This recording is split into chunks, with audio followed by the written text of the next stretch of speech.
Jabardasth Rohini arrest. Jabardasth Rohini అందరికీ సుపరిచితమే. తన expressions తో, కామెడీ టైమింగ్ తో ఎంతో మంది అభిమానాన్ని సంపాదించుకుంది. టీవీ యాక్ట్రెస్ హేమ రీసెంట్ గా అరెస్ట్ అయిన విషయం అందరికీ తెలిసిందే.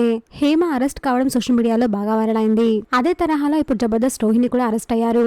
రేవు పార్టీలో దొరికిపోయి నాకేం తెలియదు, ఇది బర్త్డే పార్టీ అనుకుని వచ్చాను అని మీడియా వాళ్లకు సతాయించి అక్కడి నుంచి వెళ్లిపోయిన రోహిణి సేమ్ ఇదే తరహాలో ఒక వీడియోని తీసి మూవీ ప్రమోషన్ కోసం యూజ్ చేసుకున్నారు. ఒకప్పుడు ఎవరైనా యాక్టర్స్ తప్పు చేస్తే అది వేరే వాళ్ళు ట్రోల్ చేసేవాళ్ళు, కానీ ఇప్పుడు ట్రెండ్ మారింది. వాళ్ళని వాళ్ళ ట్రోల్ చేసుకుంటున్నారు. అంటే ఇప్పుడు ఎవరైనా తప్పు చేస్తే ఒక కామెడీ షోలో వాళ్ళని ఇమిటేట్ చేయడం, వాళ్ళు యూజ్ చేసిన పదాలు వాడడం, లేదా మూవీ ప్రమోషన్ కోసం వాడుకోవడం చేస్తూ ఉంటారు. ప్రెసెంట్ ఇప్పుడు అది కామన్ గా మారిపోయింది. అయితే తాజాగా జబర్దస్త్ రోహిణి అరెస్ట్ అయిన వీడియో ఇప్పుడు వైరల్ అవుతుంది. అయితే తాజాగా రోహిణి ఒక రేవ్ పార్టీకి వెళ్ళినట్టు, అక్కడికి సడన్ గా పోలీస్ ఎంట్రీ ఇచ్చి అరెస్ట్ చేస్తున్నామని చెప్పినట్టు, బర్త్డే పార్టీకి వస్తే అరెస్ట్ చేయడం ఏంటి, నాకేమీ తెలియదు అని రోహిణి అంటుంటే, ఇది బర్త్డే పార్టీ కాదు రేవ్ పార్టీ అని పోలీసులు చెప్పడంతో రోహిణి షాక్ అవుతుంది.